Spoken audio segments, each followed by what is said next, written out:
네.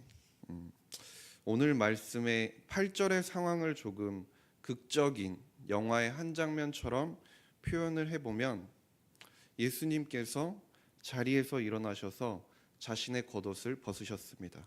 그리고 허리에 수건을 두르셨습니다. 그 시대의 배경을 보자면 일반적으로 종들이 주인의 집에 손님이 왔을 경우 그 손님의 발을 씻어주기 위해서 일하기 편한 복장을 갖추듯이 예수님께서도 그러한 준비를 갖추신 것입니다. 그리고 현대식으로 이야기를 해보자면 세숫대야에 물을 받아다가 제자들의 발을 씻으실 물을 가지고 제자들 앞에 그 세숫대야를 두시고는 허리를 숙이시고 한 사람씩 발을 씻어주기 시작하셨습니다. 우리가 일반적으로 알기에도 의자에 앉아있는 사람의 발을 씻어주려면 당연히 무릎을 꿇고 그리고 허리를 숙여야 했을 것입니다.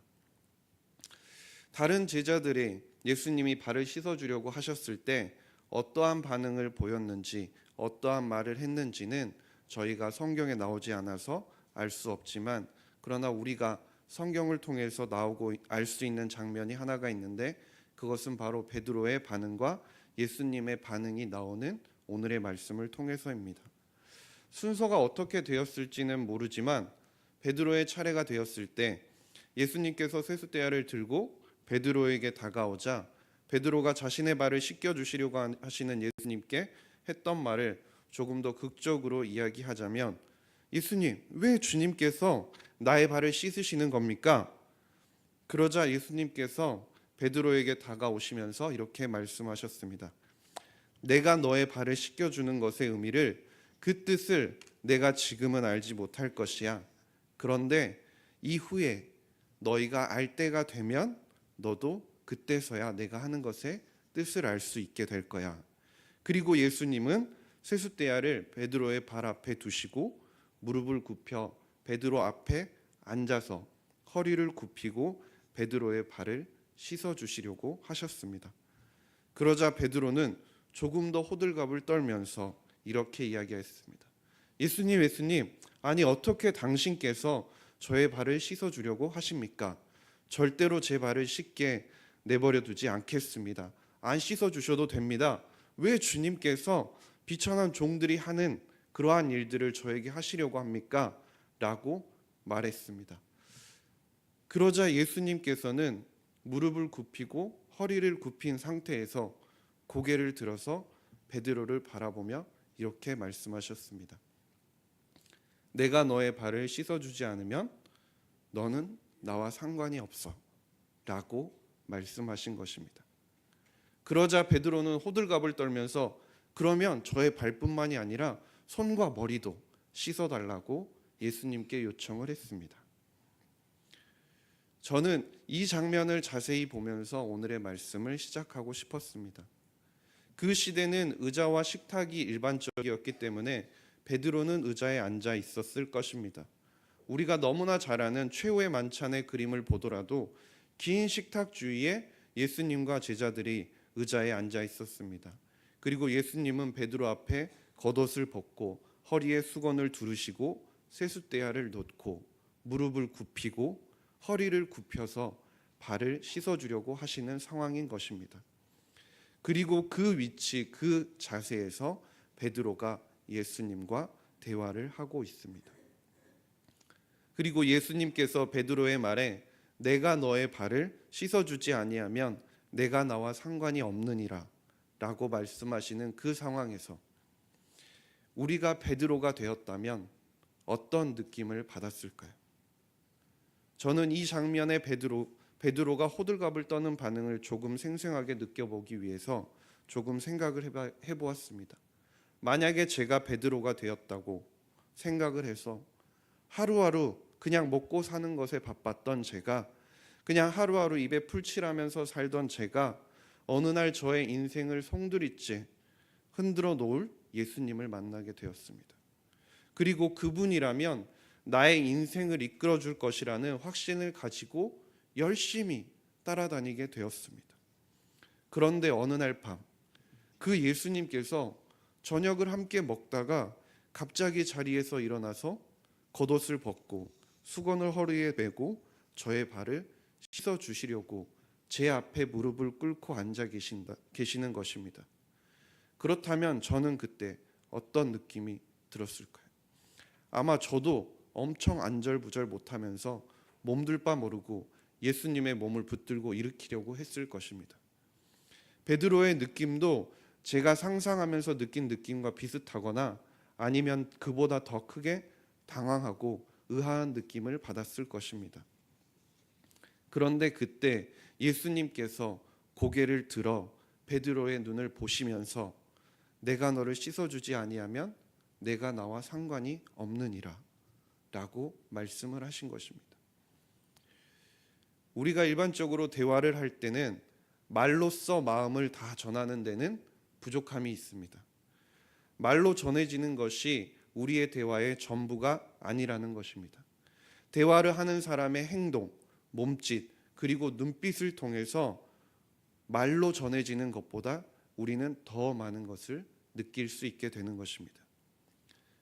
그런데 예수님과 베드로의 대화에서도 그렇지 않았을까 생각을 해봅니다. 예수님께서 눈을 들어서 베드로를 바라보시면서 아무런 감정적 감흥이 없이 무미건조하게 자신이 해야 할 일을 막는 베드로에게 짜증을 내시면서 그 말을 하셨을까요? 오늘 말씀의 배경을 살펴보자면 시간적으로 보면 6월 절기로 볼 수 있지만 영적으로 바라보자면 이제 그만 세상을 떠나서 아버지께로 돌아가야 할 때가 가까운 예수님의 시간이었습니다.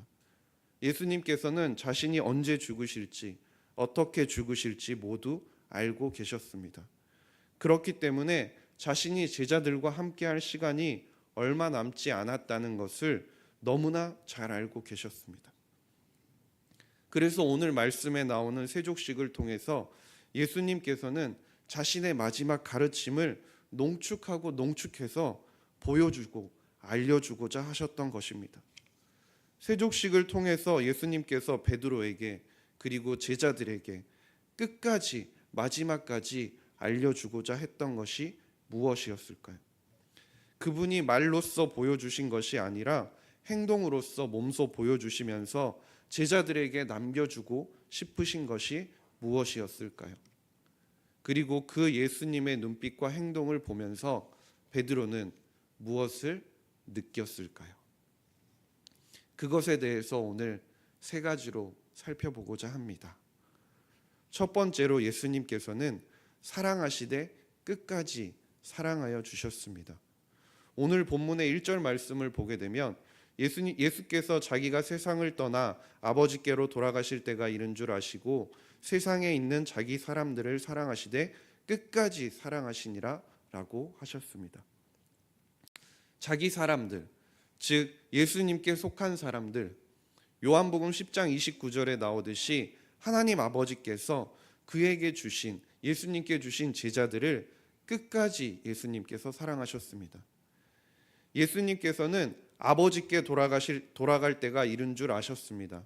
그리고 자신에게 얼마 남지 않은 시간 동안 예수님께서 지시게 될 십자가의 그 의미와 그리고 남기실 교훈을 최대한 생생하게 제자들에게 가르쳐서 제자들로 하여금 예수님께서 떠나신 이후의 삶을 대비토록 하고자 하셨습니다.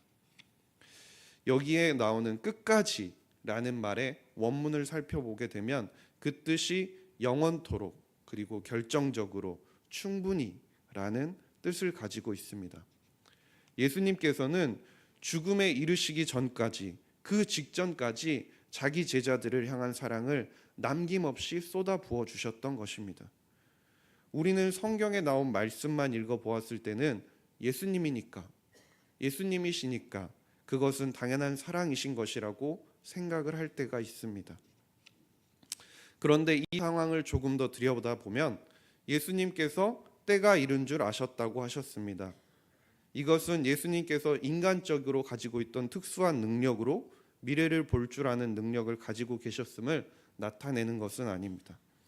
예수님께서는 하나님이시고 하나님의 능력이라면, 예수님의 능력이라면 이미 일어날 일들을 모두 아시고 있다는 것은 당연한 것입니다.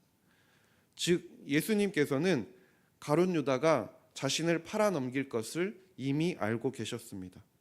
그리고 자신이 아버지 하나님께 땀방울이 핏방울이 되도록 기도하시던 그 순간에 함께 기도해 주지 못하고 제자들이 졸고 있을 것을 이미 알고 계셨습니다.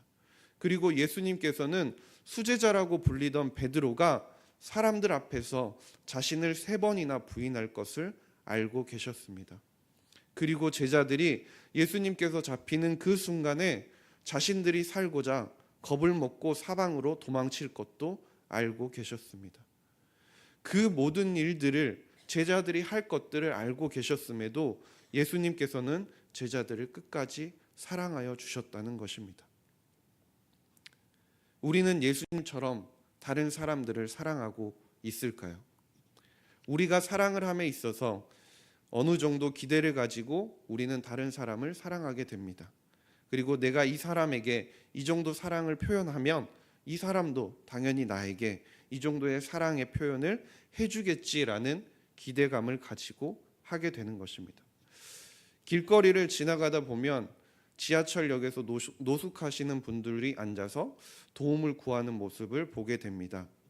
그런데 그 사람들을 불쌍히 여기는 마음을 가지고 그분들에게 조금 도움을 주기도 하지만 어떤 때는 그분들에게 도움을 주어봤자 다른 데 쓰겠거니 하는 생각에 도움을 주려는 생각을 하지 않을 때도 있습니다.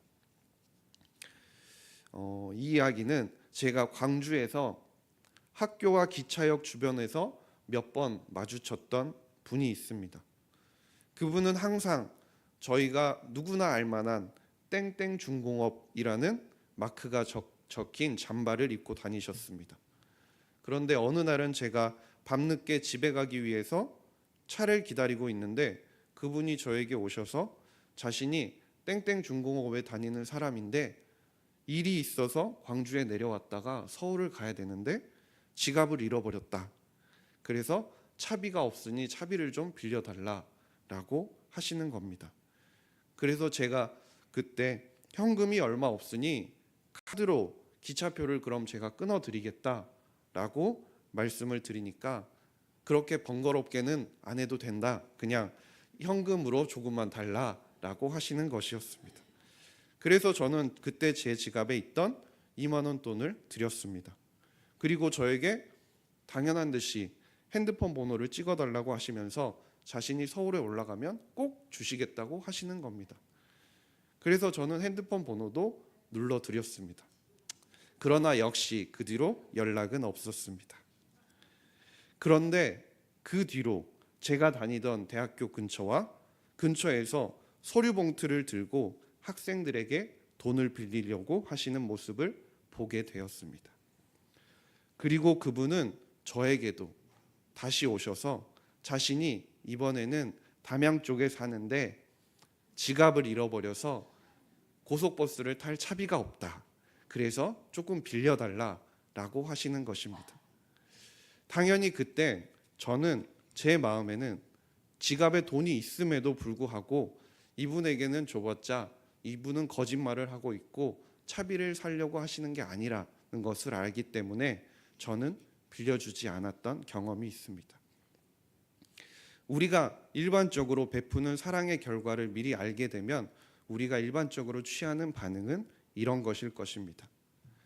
만약에 우리가 예수님처럼 정말 내가 사랑하는 사람이 나를 배신하고 다른 사람에게 팔아넘길 것이라는 것을 미리 알고 있다면, 그리고 내가 정말 사랑하고 아끼던 사람이 내가 경찰서에 잡혀가는데 그 앞에서 다른 사람들 앞에서 자신은 저 사람 정말 모른다고 한 번이 아니라 3번을 부인하게 될 것이라는 것을 미리 알고 있다면 우리는 어떻게 할까요?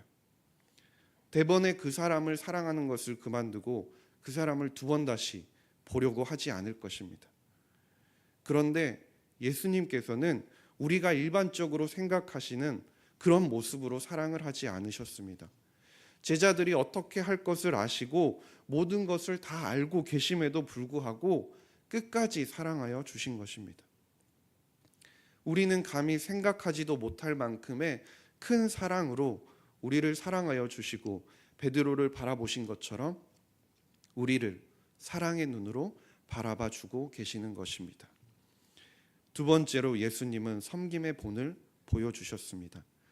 모든 것을 다 알고 계심에도 불구하고 예수님께서는 제자들에게 끝까지 사랑하고 계시다는 것을 몸소 표현해 주셨습니다. 그리고 그 사랑의 표현이 어떤 것인지 몸소 보여주셨습니다. 그것이 오늘 말씀의 4절부터 나오는 발을 씻겨주시는 사건입니다. 예수님께서 겉옷을 벗고 수건을 두르고 제자들의 발을 씻기신 것은 단지 제자들에게 보여주기 위해서 허례허식적인 것이 아니었습니다. 예수님께서는 진정으로 땀과 정성을 들여서 씻는 진심 어린 섬김의 모습을 보여주신 것입니다.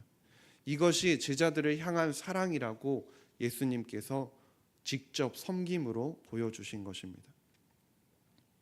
예수님과 함께 나누는 마지막 만찬에서까지 제자들은 자신들의 지위에 관해서 다툼을 했습니다.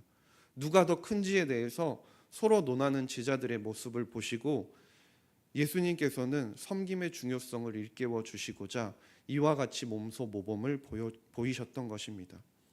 예수님께서는 자신은 세상 사람들처럼 정치적 입지를 굳혀서 영광을 얻는 메시아가 아니라 스스로 낮추고 버림으로써 다른 사람을 깨끗하게 한 후에 하나님이 주시는 영광을 얻는 종으로서의 메시아임을 보여주신 것입니다.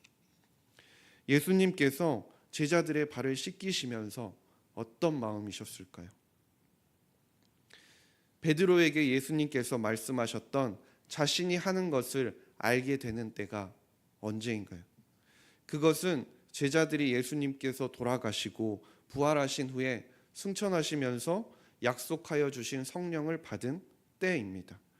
그때 제자들은 성령의 임재 후에 이해력이 달라지게 되었습니다. 성령의 도우심이 없었을 때는 일반적인 깨달음에도 이르지 못하였는데 성령의 도우심을 받게 되면서 머리로 깨닫게 될 뿐만 아니라 예수님께서 지금까지 몸으로 보여주셨던 것들의 의미를 깨닫게 된 것입니다. 그리고 그 후에 제자들은 자신들의 목숨이 다하기까지 예수님을 전하며 살아갔습니다. 발이 부르트고 돌에 맞고 십자가에 거꾸로 매달려 죽고 채찍을 맞는 고난을 당함에도 불구하고 제자들은 예수님을 전하기 위해서 살다가 죽었습니다. 예수님께서는 제자들의 그러한 모습까지도 이미 다 알고 계셨다는 것입니다. 가룟 유다가 배반하고 베드로가 3번 부인하고 예수님이 잡히시자 제자들이 모두 도망갈 것을 알고 계셨지만 그럼에도 그들의 남은 인생이 하나님을 위한 삶, 예수님을 위한 삶을 위하여 얼마나 수고하고 고생할지 알고 계셨다는 것입니다. 그러한 것들을 모두 알고 계시는 예수님께서 제자들의 발을 씻겨주시면서 어떤 마음으로 그들의 발을 씻겨주셨을까요? 오늘 말씀에는 베드로의 반응만 나오지만 예수님께서 12제자의 발을 한 사람씩 그 앞에서 그들의 발을 직접 만지시고 씻겨주시면서 어떤 마음으로 그 발을 씻겨주셨을까요? 아직 해주고 싶은 말도 많은데 가르쳐줄 것도 많은데 아직 더 보여주고 싶은 것도 많은데 얼마 남지 않은 시간 가운데 예수님께서 마지막으로 제자들의 발을 씻겨주시는 시간 동안 어떤 마음이셨을까요? 사랑하는 성도님 여러분, 혹시 만약에 우리가 하나님 아버지께로 돌아갈 시간이 얼마 남지 않았다는 것을 알게 되었습니다. 그래서 마지막 말을 남기기 위해 자녀들을 모두 모았습니다. 그런데 그 모여있는 자리 가운데서 어떤 말도 더 이상 하지 못하고 자녀들의 발을 한 명씩 씻겨준다고 한번 가정을 해보겠습니다. 예수님 자신은 이제 아버지께로 돌아가지만 제자들은 힘들고 어려운 시간들을 더 보내야 한다는 것을 알고 계셨습니다. 여러분들이 자녀들의 발을 씻겨주면서 내가 사랑하는 자녀가 앞으로 걸어갈 길에 대해서 알고 있다면, 그리고 인생의 선배로서 얼마나 앞으로의 삶 가운데 힘들고 어려운 일들이 기다리고 있을지 추측되는 것만으로도 그 발을 씻겨주면서 어떤 마음으로, 얼마나 애달프고 가슴 아프고 사랑하는 마음으로 그 마음을 가지고 그 발을 씻겨주게 될까요? 그것이 바로 예수님께서 우리에게 보여주신 사랑의 모습입니다. 그것이 바로 예수님이 우리에게 알려주신 섬김의 모습입니다. 그것이 우리가 예수님을 닮고자 한다면 다른 사람들을 섬길 때 가져야 할 사랑의 마음이라고 예수님께서 보여주신 것입니다. 세 번째로 예수님께서는 서로 섬기라고 하셨습니다.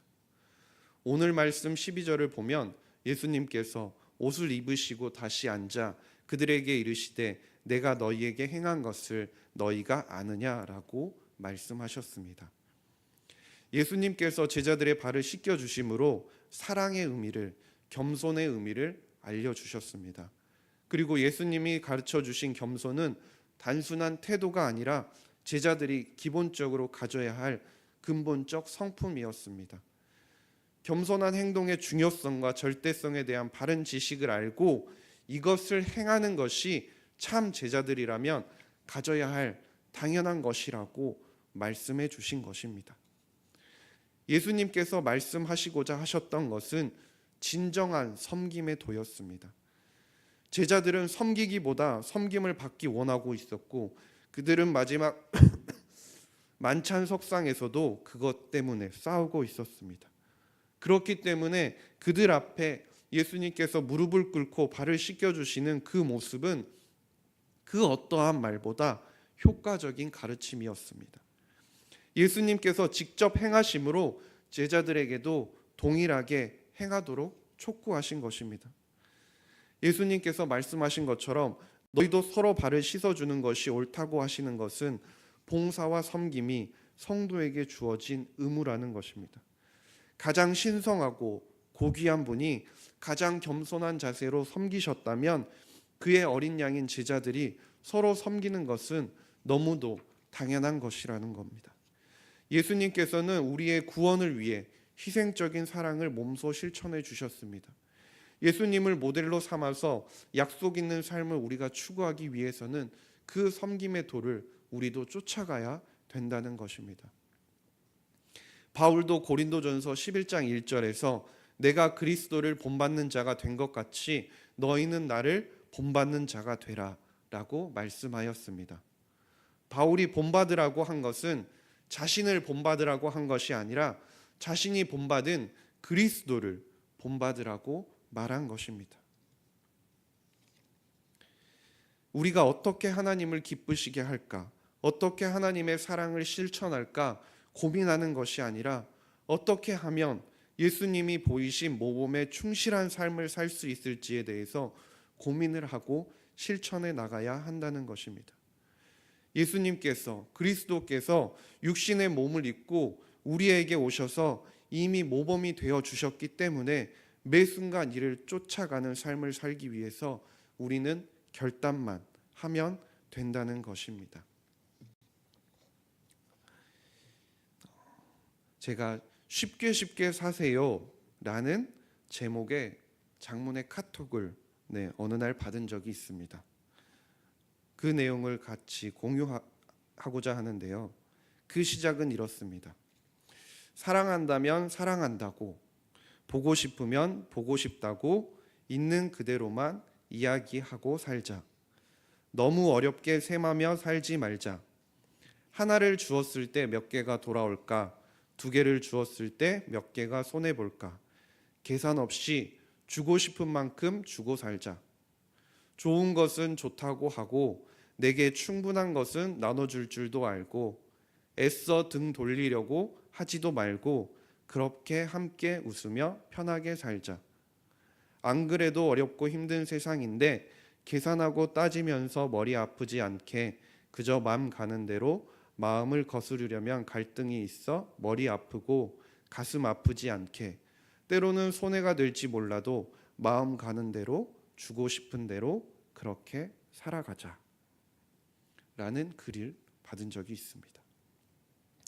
사랑하는 성도님 여러분, 예수님이 보여주신 섬김의 삶을 그리고 예수님이 우리에게 부어주신 사랑하며 사는 삶의 단편을 이 짧은 글에서도 조금은 느낄 수 있지 않으신지요?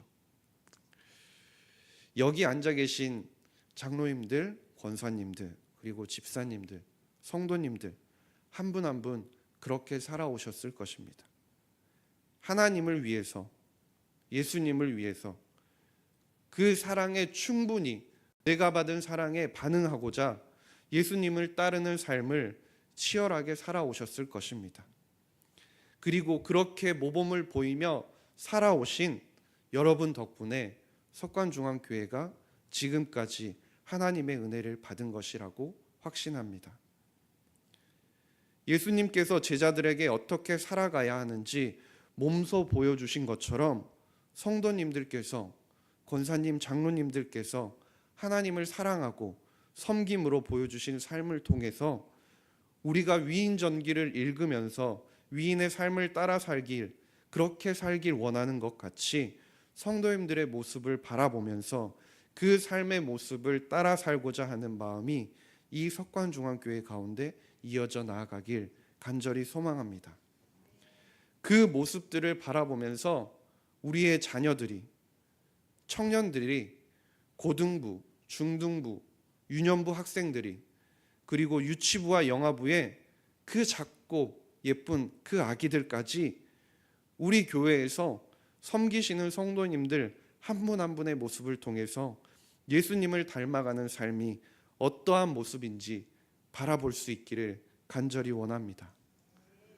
바울이 자신은 그리스도를 본받으니 너희도 나를 본받으라고 한 것처럼 성도님들의 모습을 통해서 그리스도의 모습을 본받을 수 있는 믿음과 신앙의 유산이 이어져 나아가는 저희 석관중앙교회가 될 수 있기를 간절히 소망합니다.